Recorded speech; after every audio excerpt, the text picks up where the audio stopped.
Power rankings time, as we do every single Tuesday with Pete Prisco joining the show.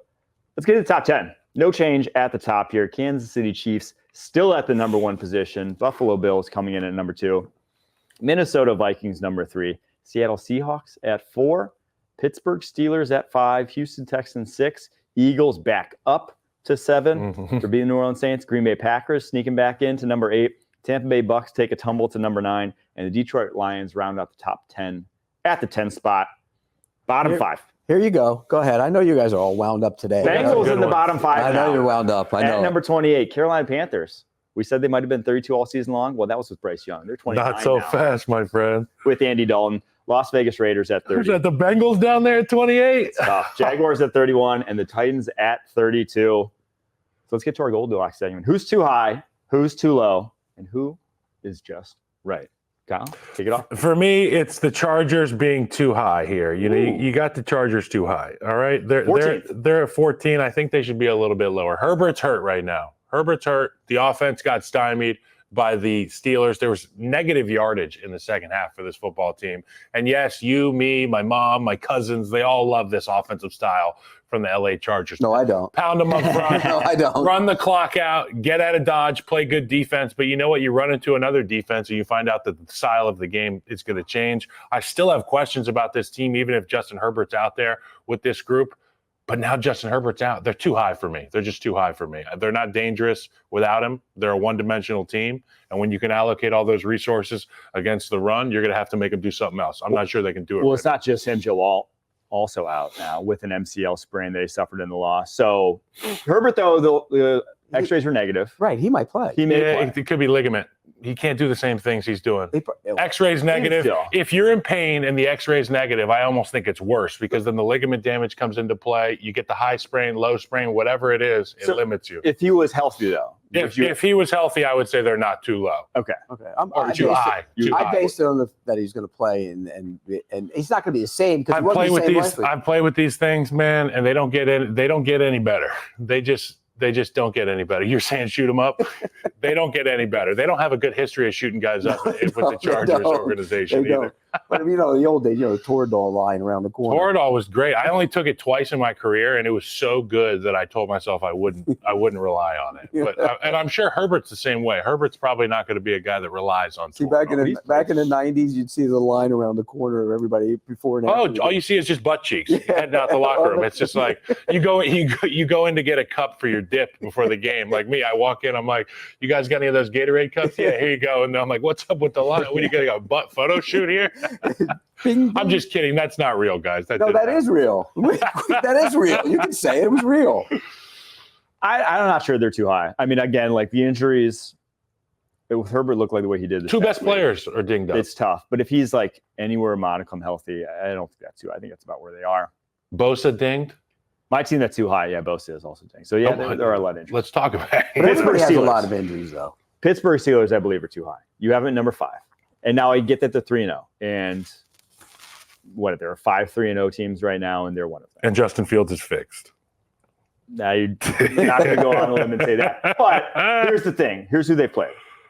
According to your preseason power rankings, they have played the 20th ranked team in the Falcons, the 28th ranked team in the Broncos, and the 18th ranked team in the Chargers. So, like, of who you thought they were preseason, they could be like the 15th best team and still be 3. They haven't hit the contenders yet. And that's the biggest thing with me is they haven't hit anyone in the AFC. They haven't hit anyone else in the AFC North. They haven't hit the Chiefs, the Bills. They haven't hit those teams that really test you to say, are you a top 5 team? Or are you just a good defense that's skating by facing some of the lesser opponents in the NFL? I get your point. But again, if you look at, I didn't think they were going to be this good. I'll be honest with you. Early. That's fair. Yeah. I didn't. Especially early. Yeah. I'm surprised that they've been as good as they've been. And so when you look at it, they're going to what they're going to be. They're going to be a good defense, going to run the ball, take some shots, and that's who they are. They're going to be that way all year.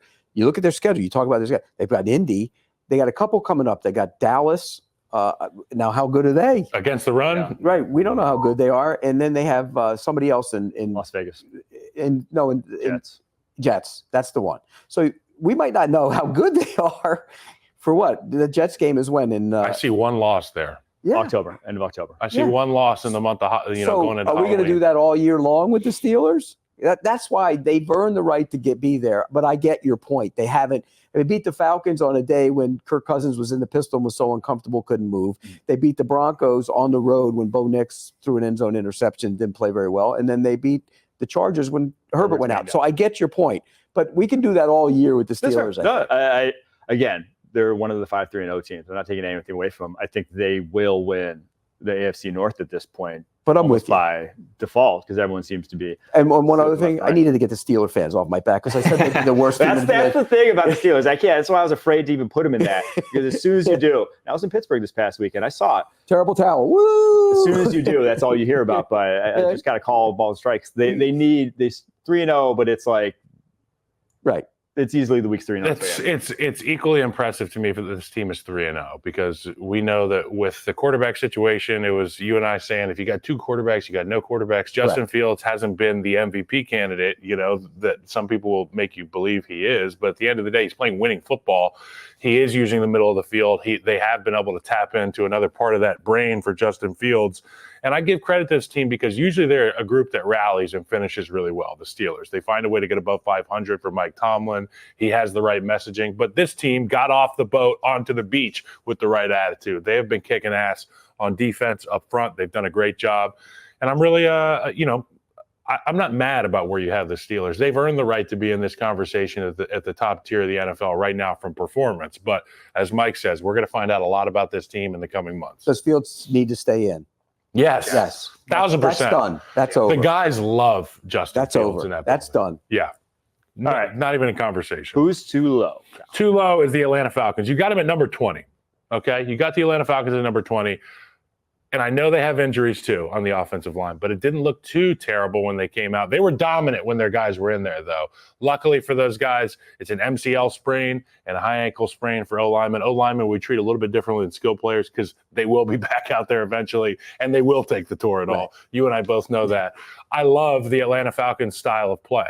They really do kick ass. And the opening drive against the Chiefs, it was ass-kicking football. I know what they're trying to get accomplished. So for me, Kirk Cousins is a guy that is prolific passer. He can get things done. He's been good in 2 primetime spots. Not great. He's been good enough to win football games, and they haven't figured out how to win it.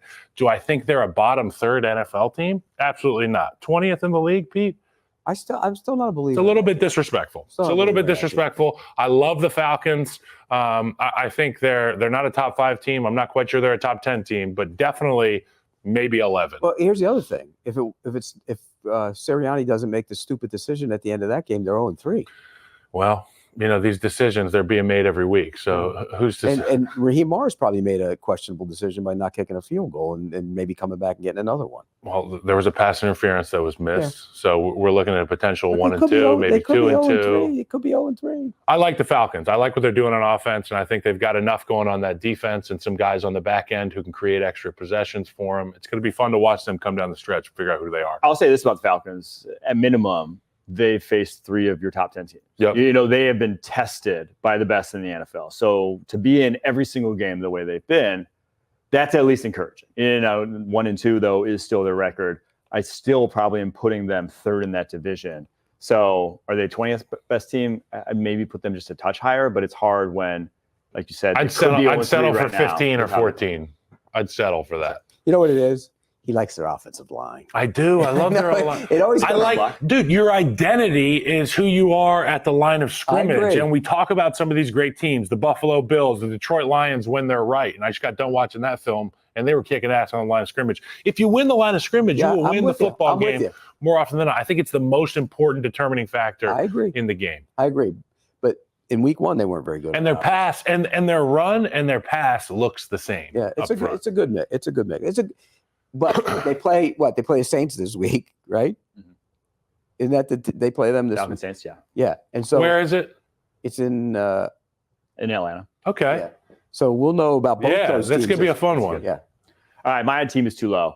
Detroit Lions at 10. I still think this is a team. I mean, they were on the doorstep last year, right? I don't see them being any worse than last year. I even think they're considerably better. You look at their defense, and that's been like the problem. 2 years ago, 25 points per game.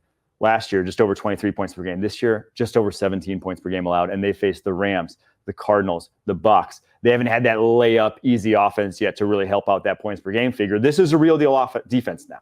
And now the offense hasn't been the offense of the last 2 years, but I don't see any reason why they won't at some point during this season. Like, it will come on. It's just been a slow start for them. So when that's the case, this is still a top 5 team in the NFL, in my opinion. At least like from a roster perspective, like they just are that good. To put them 10, especially behind like the Bucks. Well, they have to be behind. The Bucks went there and beat them. I know they lost to the Bucks. But the Bucks went to their place and beat them. They had a bad golf game. Golf through 2 They got golf picks. But at your place.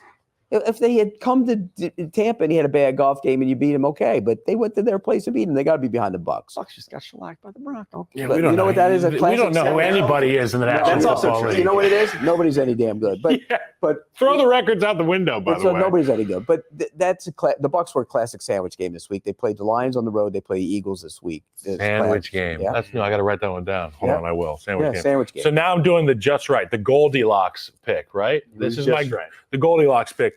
The New York Jets.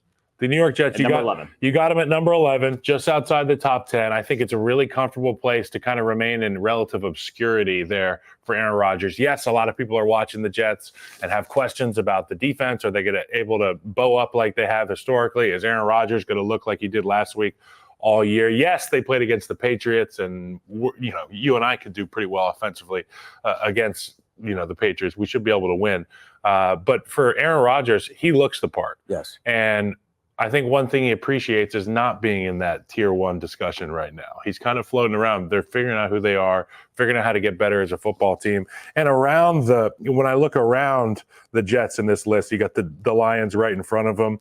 You got the Saints right behind you. These are groups that we consider to be teams that are in the class of the NFL. This is a good group to be in. And the top of the list, Bills, Chiefs. But I think you want to kind of be hanging out right behind all these top tier guys, so the pressure's not quite as much on you. So for the Jets, the 11th spot in Pete's power rankings, I think that's Goldilocks. You want to live there until it comes time for the dance, and then you ramp up. I have a feeling they're going to be higher than that by the end of the year. They're going to keep climbing one spot each week. What we saw from Aaron Rodgers the other day was the first time he's looked like Aaron Rodgers in a long time. Moving to throw, not moving to run, moving to throw. That's who he is. First 2 games, he didn't do it. He did it the other night, and I think that's the biggest difference. That's why they're going to move it. Plus, they can pressure the hell out of the quarterback. I texted one of his teammates, and I'm not going to give any more information about that. One of his teammates from Green Bay that I'm still buddies with. I texted him. I was like, "Hey, after week 1, I said, your boy can still throw it," and he was like, "Yeah, I'm concerned that he can't move though." And after the week 3 performance, I texted him. I said, "What do you think about 12?" I called him 12, not 8.